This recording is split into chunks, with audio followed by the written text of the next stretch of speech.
Okay, we got it.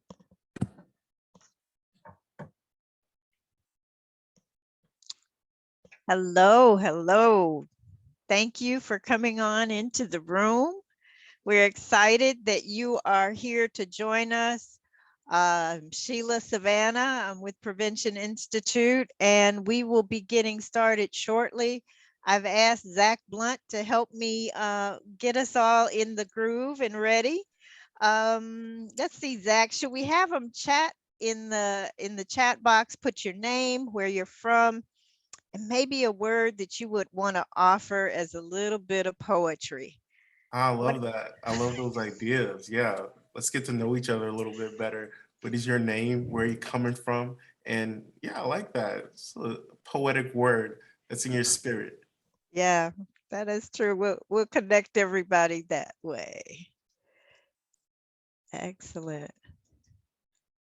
We'll still have lots of people flowing in. And so what you'll do is in the app, you'll look at the chat and add a message there. We'll save the Q&A section of the app for when you have questions for our panelists. We know that the panel, the sessions right before this were very full. They were very awesome. They may have flowed over a little bit. So we'll give some time for everybody to get in and get settled. Yeah. Good afternoon. I see Anaya. Excellent. Hello. Hi, how are Hi, you? hi. Good. A little chilly, but I'm great. Ah, are you in a chilly room or space? Yes. I before this I just was in dance class. I'm at school, so Okay. they let me use the conference room to talk. So you are like mid movement. Yes, I have to just jump right back in after. Okay, well, we are so glad you joined us. We actually have the remote room beginning to fill up, and we are asking people to put in the chat their names, where they're coming from, and one word that's in their spirit in terms of what is the poetic word you want to bring into this space. And hi, Walter. Hi, Sheila. Good to see you. You too. You too. Hi, Zach. Hey, Walter, how you doing? So this is all fam, huh? For you. No. Have you worked with most of the creatives, Walter? I know this is nowhere on the list of questions I'm No, supposed to ask. just Anaya and I. I haven't worked Okay. with any With of that. the other talent. Excellent. Would love Okay. to. I've read some of the stories, sure. That will be cool. We told Walter he had to meet Zach. Zach, we've Okay. been hyping you up, Okay. fellow artists got to meet each other. Sheila, just telling you, like, folks didn't want to let us out of Walter and Anaya and Miss I Red. know. They I didn't want to know. let us go. They didn't want to, but they want to know. I sent you a text, but just in case, they want to know how they can follow Shoulders Deep. Okay. Perfect. Mhm. Well, we will do that. Like I mentioned to Zach, y'all got me on 3 devices. And I'm trying to see, Dana, are you able to see the chat? Good. I see Tara put in that she's at the Survivor Resource Center, and her word is resilience. So we are, oh, and I see Linda put in her poetic word is attitude. Okay, so Zach, they can hear us. I was wondering for a minute. Okay. So I think we're going to give a minute for Sister Khadijah to join us. And while we do, we're going to ask everybody that's attending, put a word in the chat. What is your word that you would offer as a poetic word in your spirit? And I should be able to see more. Here they come. All right. Ooh, lamp light, Daya. Yes. Affirm. Excellent. Nice. Some really good words. So, Zach, while we're waiting to fully start, would you share a message? And I know I haven't introduced the panel yet, but we will get to that. Yeah, sure, absolutely. I can share something. Someone said, "What were those words? What were some of those words, real quick, that you said? Can you repeat some of those?" Sure. Attitude, resilience, wonderful, light, lamp, affirm. Okay, cool. Light and lamp, those two stood out to me, and they're like kind of the same, right? Yeah. That's cool. That's cool. I appreciate that. So I'll share a poem with you guys when thinking about the reasons we're here, for youth, for justice, through art, through film. I, as a creative, as a person who writes, person who likes all different types of disciplines of art forms, I always try to find a way to intersect those things. And so like I brought a poem that takes the language of cameras and mixes it with poetry. And so the poem's called Cameras. And so like I'll share this with you all real quick. When there's no time for cameras, we use our eyes instead. My eyelid becomes shutter, snap, shot like gun, bullet bursting through my chest. I bleed the most beautiful blood. Do you see it?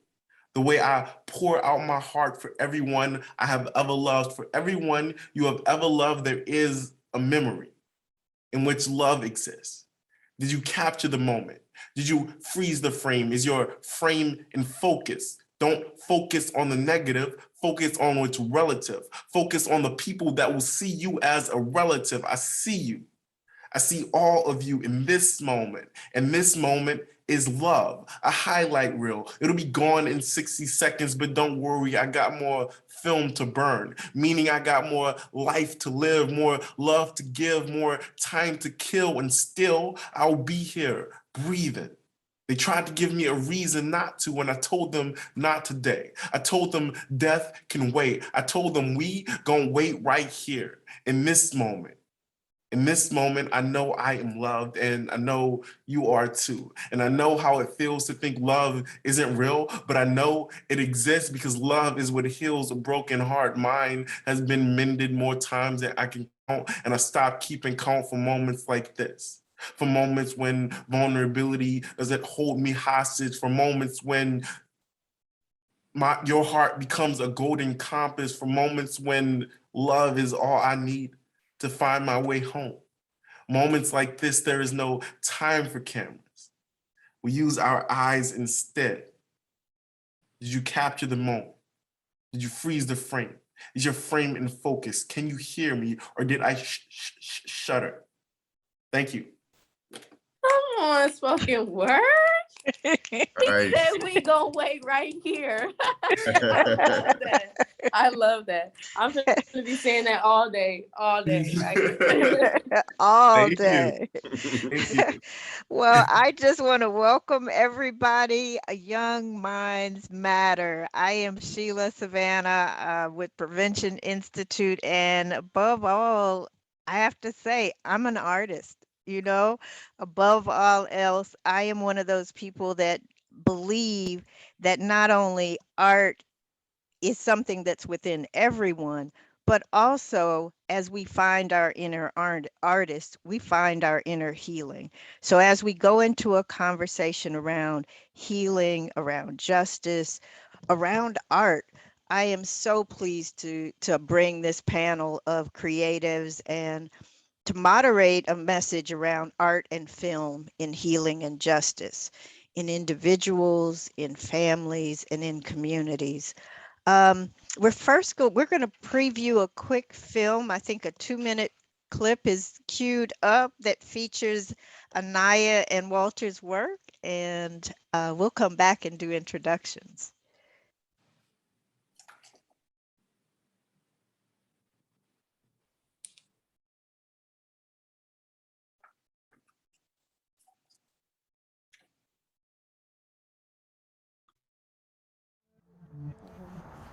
I've been dancing since I was a baby.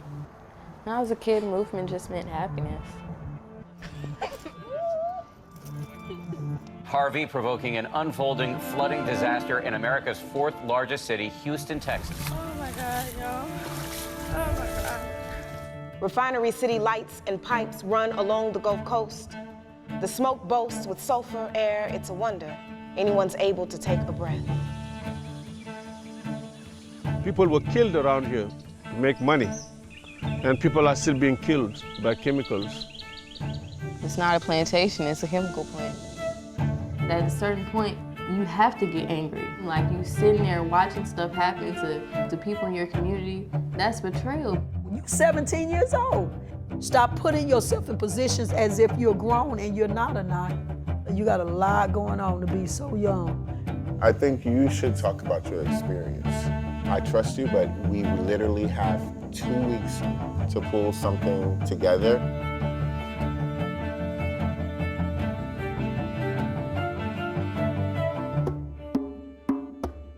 Anaya's gonna do this, and it's symbolizing chains, break cycles. Break cycles in our family, break cycles in our community. So I want you to say break loud. 1, 2, 3. Break!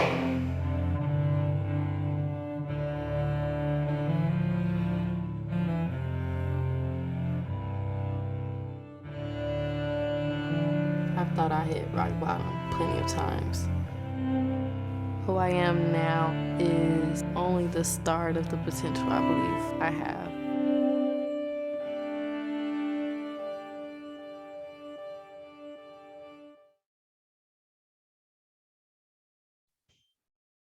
Wow. Yeah. So take a minute and just kind of breathe that in. Breathe in the work that was offered by Zach. Breathe in if you got to see Sister Kadisha's video, her film. Just breathe in for a moment, because in so many ways, in just brief glimpses, art has opened us up as a group. It has opened us up as a community. And so that's just a fitting way to launch our panel.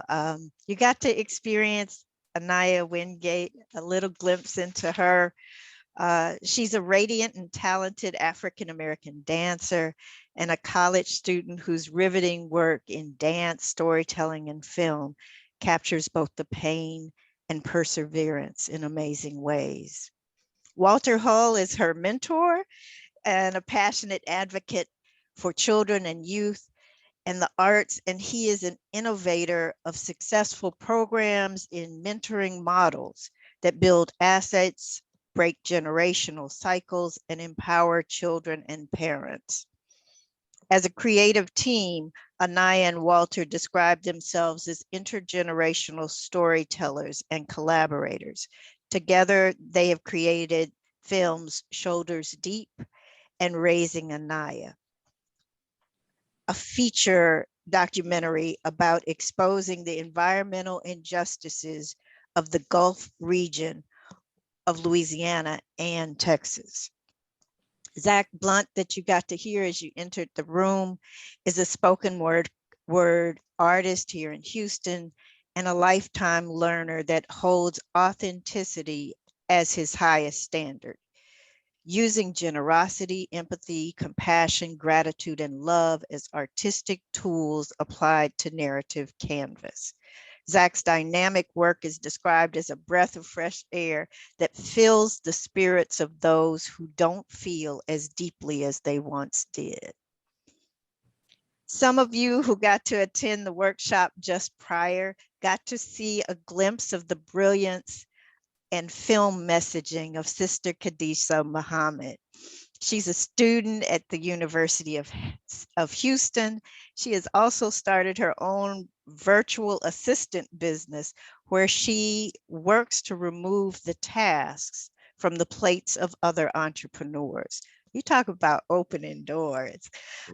Produced from her passion for mental health, specifically within the Black community and within the Muslim community, she gave birth to Minds Forgotten, a documentary. And so we feature these young creatives here. And we want to just start thinking about young minds matter, creative minds thrive. So I'm going to just kind of turn to the panelists one at a time and ask you, tell me, when did you first discover yourself as an artist and what has that meant in your life? And I'm gonna go to Zach first, if that's, I'm gonna go around the way, the way you're appearing on my screen. Excuse me.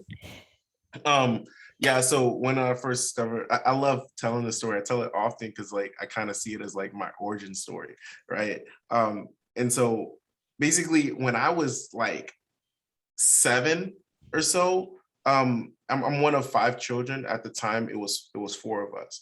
And every summer when we didn't have school, my mom would like fill our days with like stuff to do. We're playing outside, we're doing arts and crafts, we're writing, just being creative. And it was always really fun for me. And when it came to like drawing and doing arts and crafts, one thing that my mom would do, or we would do as children, we'd finish our work and show my mom, right? And so we would show her and she would give praises to my 3 siblings. And then when it came to me, she would be so critical of my work, right? And she would say, oh, nope, this is wrong. You got to fix this. You got to do better on this part. And I would always take that. It was discouraging, but I would take it and I would work with it. And I remember this one time I was like, okay, I've drawn this great picture. I looked at all my brothers and sisters and it was better than everything that they did. And I was like, she's gonna love it. There's no way she's not gonna praise this. And so I bring it to her. And again, like she praises my siblings and then she just digs into mine so critically. And I remember I was in the kitchen and it made me cry because I'm like, Mom, like I tried my best on this and you're telling me it's not good enough. And she's like, no, that's not what I'm saying. I'm saying is that you have a gift and I want to see you get better at honing that gift, right? And so it was that moment that I started to really consider myself as an artist, right? And it started with drawing. And I grew up in the church and I would do covers of like Nas songs, like the good, nice, I Know I Can ones, right? In the church. And it was like so fun and so cool. And I was like, oh, what if I rapped my own words? And I started doing that. So I started writing and that got me into writing stuff. And so like, that was great. And I was doing that. And then when I'm from New Orleans, when Hurricane Katrina hit, that had to stop. And so I moved to Texas, but I still kept writing, right? I still kept rapping, making songs, still drawing as well. And then I went to high school and I had one of the best visual artist mentors that I know of that probably exists on the world for me. My teacher, Miss Allison Moore, and she helped me discover paint and color because I only sketch things with pencil. And so it expanded my horizon in terms of like the different art you can do and the materials you can use and the mediums that you can use. And then when I graduated, I discovered spoken word. And so like it's just this like building blocks of like different disciplines that I've been introduced to and that I keep them all with me. And now I even do film too, right? Like, so like, it's all of these things that I take with me. And it was that moment, my mom being my first and hardest teacher outside of myself that allowed me to see myself as an artist and why I think it like shapes my identity of who I am today. Nice. Thank you. Thank you. Sister Kadisa. Yes, ma'am. You So, yeah, sure. so I originally, what I do is writing. So I'm a 3rd generation English lover. So my grandmother was she is an English teacher. She went to the University of Houston and majored in the arts. My mother is an English teacher. She went to the University of Houston downtown and majored in the arts. And I do English tutoring, but I love English and I attend the University of Houston and I'm majoring in the arts. So I've always had a passion and a love for writing, for telling stories. it wasn't something that I was really outright with at the beginning, just because I felt like in the Black community, I didn't really see a lot of people around me doing what I was doing. So I didn't really feel comfortable coming forward and saying, I love to write fiction, because I hadn't really seen it around me. I didn't know that that was something that Black people did. But as I grew up and began to read, more Black literature and more Black authors, I began to grow more comfortable in my passion. So I began taking writing courses. I started doing writing workshops and just really honing in on my craft. So I attend the University of Houston now, and I'm majoring in psychology. I'm getting a bachelor's of arts, which is where kind of that love of mental health comes from. So what I did was I combined my love of mental health into my love of writing. So a lot of the things I write center around that topic. Any projects that I create center around that topic, just because I feel like it's so important within our communities. So I want to integrate that along all aspects of my life. So whether I'm making film, whether I'm writing, whether I'm writing an essay, something so boring as writing an essay, I still want to incorporate that in all facets of my life. So I think that that's the biggest thing. I love to create, and I do that through fiction. Nice. Thank you. Thank you. Anaya. Okay, sorry. I'm so sorry if it's like kind of loud. The theater kids just got out of class, so they're like. I think we hear you. Yeah. Okay. But well, when I was younger, I didn't have any siblings growing up. I was the only child, but I had a lot of cousins, and they would come over to my grandmother's house, and we would play like teacher and dance class and stuff. And I noticed early on that I really loved to like teach dance, and I was probably really good at it for like being like 5 years old, 6 years old. And then I went to the Rhodes School in Houston, Texas, which is a fine arts charter school. I started off with art, and then I seen the dancers one day dancing, and I'm like, oh my God, I have to do that. So I changed my art to dance. And, I loved it. I found out that I was pretty good at it, and I was praise dance at church. And then I had to go and audition for the Urban Souls Kids program, and Walter Hull was incorporated in that. And I remember I remember all the time that in like growing up, they would ask us like, what do you love about dance? Like we would go around the circle and everybody like, what would you love about dance? And the first thing that come to mind, everybody is quick to say, oh, I love dance because like I can express how I feel. But I never did that. And I was so quick to say it just because it was easy to say and it sounded right. But I didn't get to experience that until I grew in the company. And I noticed early on that I had a lot of childhood trauma like inside of me, and I didn't want to experience it. I didn't want to feel it. So anything that made me emotionally available or vulnerable, I completely like pushed it aside. And I had to have a lot of conversations with my mentor to really like push that out of me.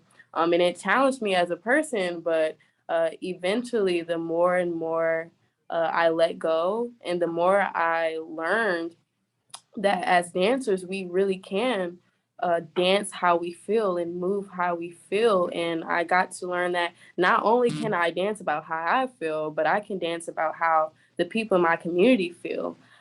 We got to dance about the Trayvon Martin verdict. We got to dance about Ebola.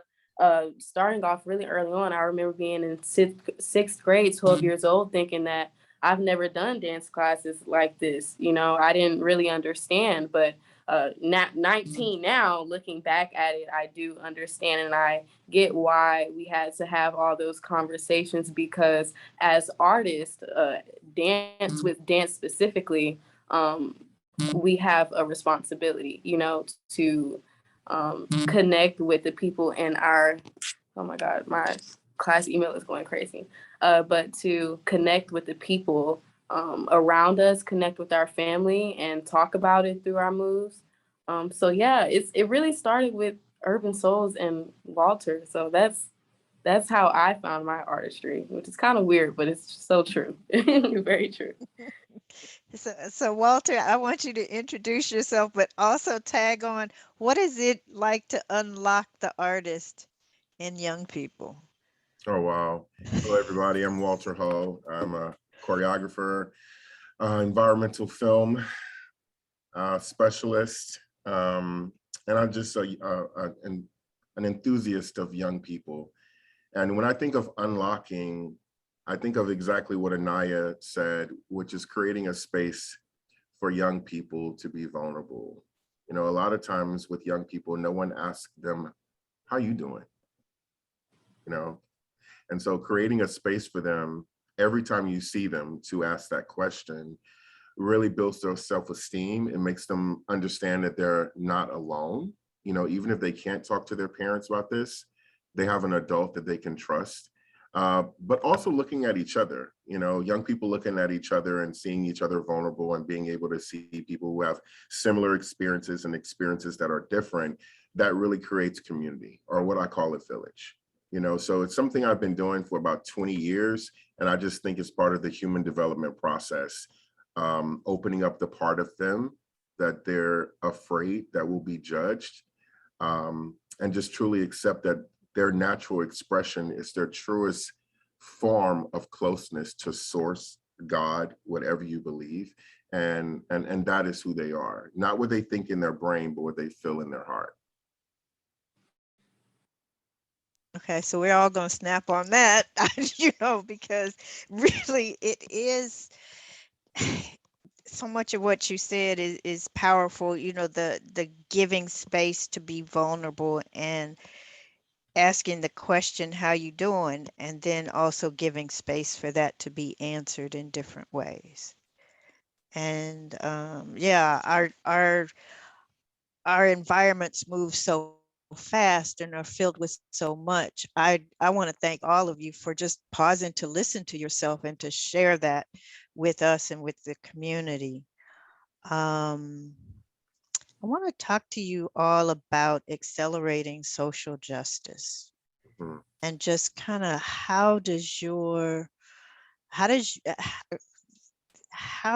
you start that conversation with community around social justice?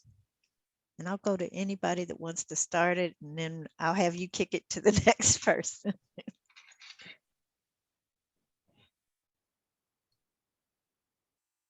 Yeah, I can start. I think about that question a little bit.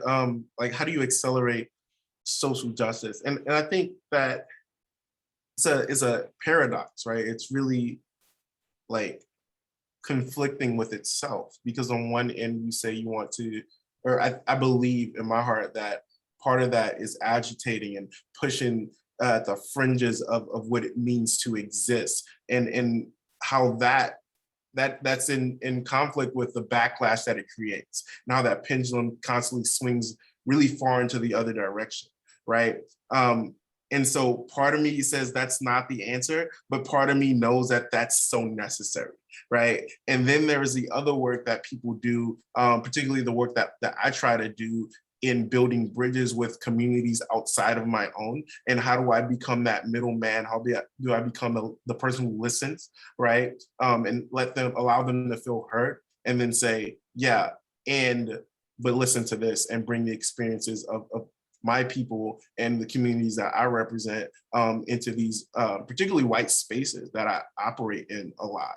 And those works have to be done simultaneously, and they require completely different energies, right? I wouldn't ever recommend my most radical activist friends to go into white spaces and of power and be their most radical selves, because I understand the backlash that brings. I understand the oppression that can then unfold on the people who have to exist in today, right? And at the same time, I'm also saying, if that's what you want to do, go ahead and do it. You know, so it's this tension that I have to hold and I have to think about in myself, and how that's really hard to like just give one answer, because I think both are necessary and have to exist.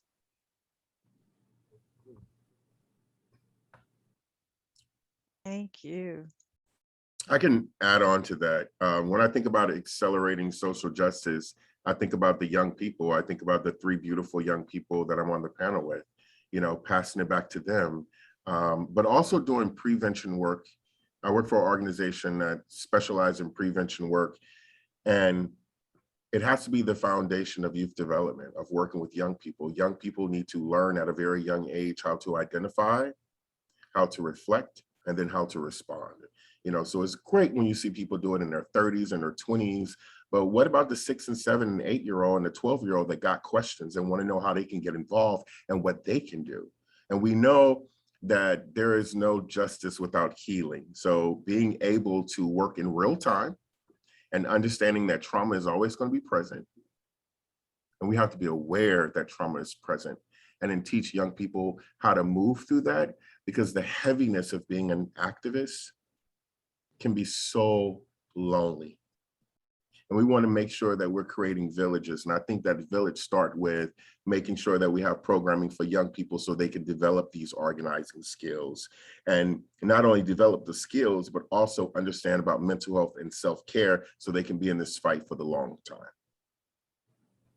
I can piggyback off of that because he said something that stuck with me, but he's so right. Like, activism can be so lonely sometimes. Like, even though like it's such a great and bold community, like to learning everything that I learned about climate change and also environmental injustice and the things that were happening in the Black community was so heavy on me, to the point where I felt intimidated, because I felt like, who am I to share this information with using my art? Like, am I the right person for this?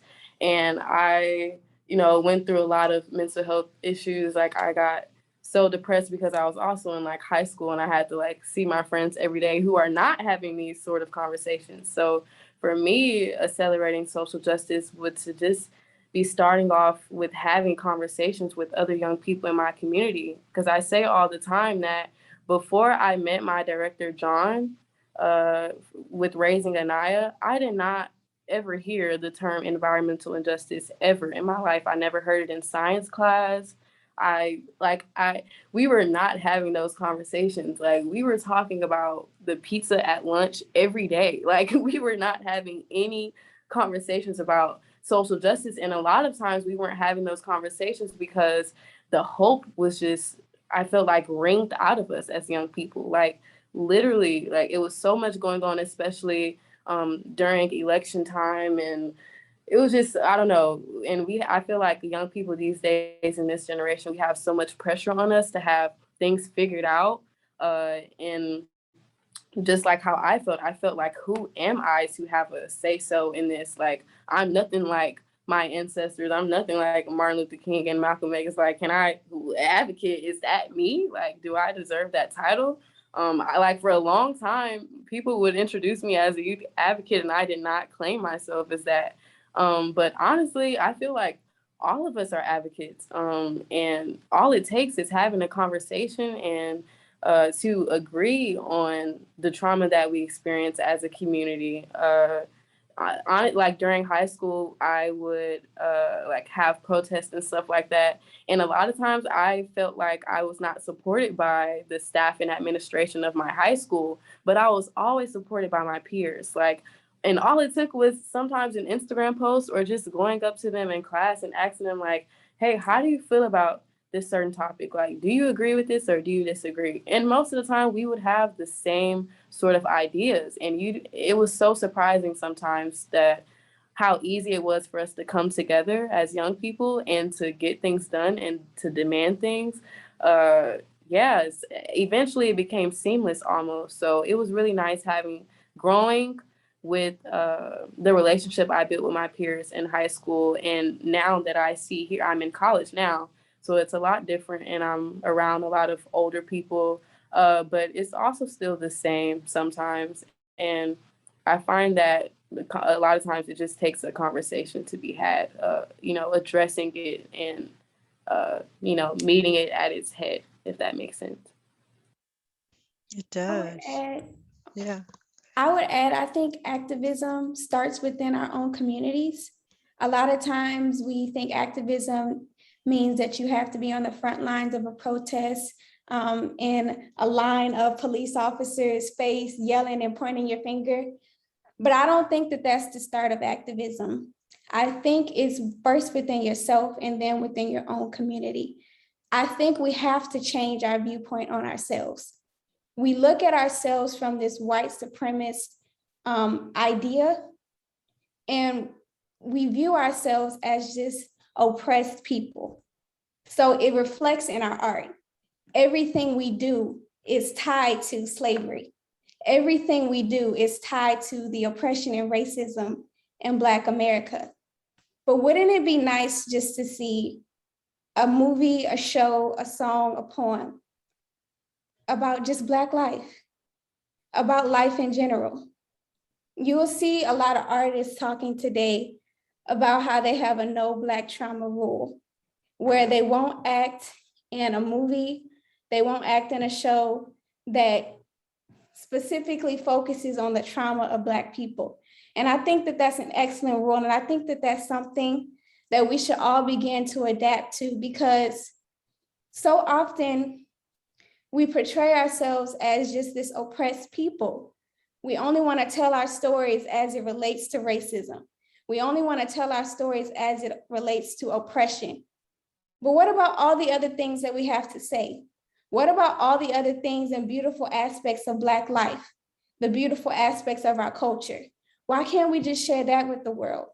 And I think the first time that, or not the first time, but the few times that I saw that in art, that was activism. The intention to change the way that we think about ourselves, the intention to get from under this white supremacist viewpoint of Black is less, the intention to show ourselves in the beauty of Black culture and Black life. So we can step into the realms of sci-fi without it being sci-fi and racism. We can step into the realms of fiction and romance without it being romance, fiction, and racism. That is activism, because that little Black girl, that little Black boy who is watching that show, who is listening to that song, reading that poem, they're gonna see themselves from a space of creativity. They're gonna say, oh, them over there, they're doing sci-fi just as well as that other group. That means I can do it too. That's activism. And I think when we start portraying that more within the media, I think we'll start to see a change in the way that we view ourselves and the way that we interact with art and within our own communities. Thank you. That's beautiful. Yeah. Yeah. And so that's the influence of art and artistry. It's driving the message. I'm gonna switch the questions I sent you all. I'm just warning you right now, because you all have just inspired some other thinking. I want to talk about art as emotional vocabulary, and just kind of building on what Sister Khadijah said. What are the messages that we need to really send into communities to give a broader vocabulary to emotions and experiences, to enlighten people, to inspire people? What is your thinking on that? I know I just switched it all up. That's okay. Thoughts? Well, I don't even know how I'm going to answer this question. Because with dance, I feel like it's different, but not that different. I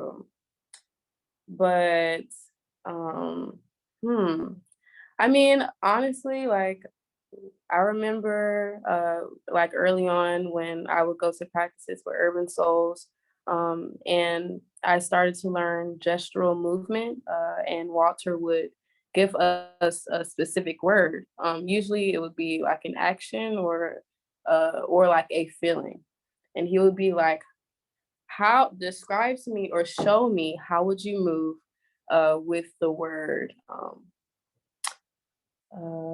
hurting or sinking or gravitating or distraught, different words like that, like emotion words.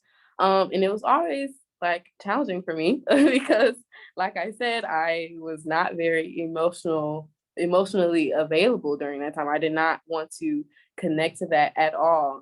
But I realized that stuff like that is really important. I mean, I don't want to sound repetitive, but like for dance, I feel like you have to be vulnerable. You have to be willing to be open because it's no way you can connect to your audience or get your audience to feel you or feel your story that you're telling through your movement if you are not open within yourself first. A lot of times my grandmother, like if you were in the conversation before, like she says, oh, like when I'm watching her dance, like my body just moves with her because I can feel it in my soul.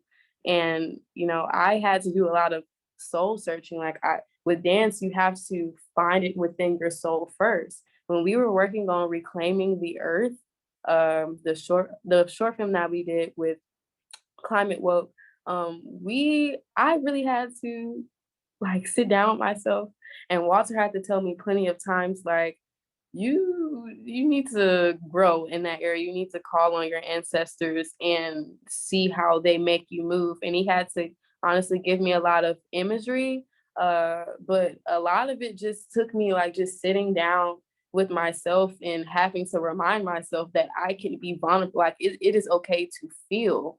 And a lot of times it's in this world, in society, it's hard for me to want to be okay to feel. Sometimes I don't want to feel anything at all. It's really easy to be an autopilot. It's really easy to just keep going without thinking about what's going on because it is a lot going on. So with young people and especially young dancers, I would just say, take time within yourself to remember who you are and remember that it is okay to feel emotions, not only sadness and vulnerability or whatever it may be, like sad stuff, but also happiness and freedom and liberty throughout your movement as well. Sheila, can you repeat the question one more time? Yeah, I want to know about just the artist of giving vocabulary to emotion, full range of emotion. Yeah. Yeah. So I tell stories. The stories that I tell is about the intersectionalities of Black people. And Miss Muhammad is completely right. It shouldn't be always attached to slavery because we are bigger than that and we were more than that when we got here. Prior to that, I do believe in telling the intersections of, people, someone is grieving, but they're still able to thrive in their community, but they're dealing with grief. That's something that people every day can kind of deal with. Or someone that's dealing with imposter syndrome. Deep inside, they know that they're great, but they may see some visuals of other people that may question their own greatness. Like these are real kind of stories. What I love doing, even as a coach in my profession, is I like to get to the truth of people. So emotional vocabulary is really the foundation. Anaya grew up in our youth program, and she knows every Saturday at 10 o'clock, they sat in a circle, locked the circle, and we just talked about things that were going on in the community or listened to them.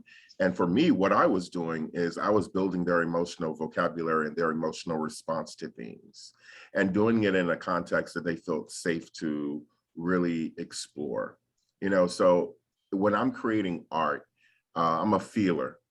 So I feel things deeply, and I am connected to my ancestors, and now you hear it said a lot.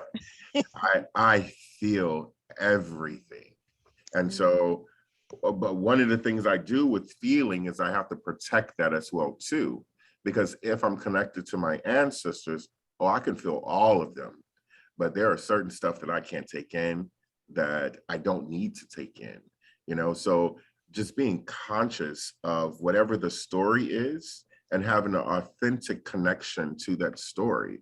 You might not have experienced grief intimately. However, you know someone that has, or you know what it's like to lose something. So I just explore and build upon those emotions and let people authentically connect to the story that we're trying to take, and not dictate their connection, but being respectful and let them get to it when they need to get to it. This last project that Anaya was talking about, you know, it was a lot because we have to connect to our ancestors, and she had to be in cold San Francisco Bay water. There was a seal. I'm sorry, that's off topic, but a seal was next to me. Keep going. So she had to pull from some real stuff, and I couldn't dictate how she pulled from it, but she did it in her own time. So yeah. Amazing. Amazing. It makes me think about also, Zach, what you brought up as we began talking about that holding that tension, and creating is very much about holding that tension. I'm beginning to get those messages of time almost. I need to pause and see, Dana, were there questions from the audience that we want to ask the panelists? I saw one where people want to know, what are you all doing next? So maybe we'll go around and have you really talk about your projects that are coming up, what is next for you, and give you space to share that. Where shall I start? I know Walter and Anaya, you have a film that's previewing, coming out. You want to start there? Raising Anaya will most likely premiere for film festivals in the fall of 2022. I'm currently working on a project with a local artist, filmmaker named Jay Clark, and we're doing a project about healing circles. So we're taking 4 high school students and 4 adults that live in our neighborhood, and we've hired a spoken word artist and a licensed therapist, and we're going to do 6 sessions. So we're answering the questions, can community take care of community when it comes to mental health? And we're documenting it through one of our high school students' eyes. So that's one of my projects that I'm working on. And I think we have the soft premiere for Reclaiming the Earth is November 9th. November 9th. And other than that, I am in school. I am a full-time student. I am a dance major at Sam Houston State University. And yeah, the show that I do have, I'm kind of excited to talk about it. I have a show coming up for Spectrum. It's a showcase that we do here for where the professors showcase their choreography. And I'm in a showcase for Andy Noble, which is so funny because like they're like close to like Walter, and Walter's yeah, it's so weird, but yeah, I'm excited for that, and it's very interesting, and I feel like a very professional dancer. This is really serious for me, so yeah, that's what's coming up for me. I don't really know what's coming up for me. I do want to like circle back real quick because Certainly. Anaya, you said something when you were talking about. You said dance about, and I think a lot of times we talk about, we write about this thing, we sing about this thing, we might draw something, right? But we don't ever talk about how we dance about the thing. And it goes into like, you know, when I teach my young people, I talk about diction in terms of writing. And it sounds like when Will is like, hey, put sadness or sorrow into a movement, you're talking about that same thing. How do you dictate what that looks like versus like we're trying to figure out how does that come out of the mouth, the sound of sadness coming out of the mouth. And I think that speaks so much to this emotional vocabulary, right? And tone and inflection and how we exist and look and present that to one another. And I think that's so important with spoken word because it is as much of a performance as it is something that's written or verbalized. And so, yeah, I just want to circle back and say that because it was sticking with me. But I'm most of my work now is just doing videography. I do a lot of, I try to do some creative projects and put like I said, I work in really white spaces and I try to bring people of color in front of these white spaces. So each of you, I'm probably gonna hit up and see if y'all wanna do something. And because y'all are super cool. I really loved what it looks like that documentary is gonna be that we saw a clip of earlier. I'm really excited to dive in and have a conversation with Khadisha about like this fiction that she writes. I am working on a book of fiction as well. So that's gonna be really exciting conversations that I'm excited to have. So that's me. Amazing. Thank you. Sister Khadisha? Yes, ma'am. I'm in the infancy of my art. So I'm honestly just now thinking of it as something that I'm really, truly passionate about and want to take on full time. So right now, I'm really just writing all the time. I don't necessarily have a project in mind that I can share with you all today, but I am spending most of my time developing ideas, curating thoughts, and just trying to get my ideas down on paper. So I'm in the learning process, and I'm really just trying to grow and evolve in my art so that I can actually do it full time. Well, definitely, most of the questions that have been submitted have been about how can people follow your work. So I think the message I'd also like to share with the audience is also the world needs more artists. The world needs more creative people. So you hear how quickly community can form, how powerful it is, how supportive it is to young people. So unlock that inner artist.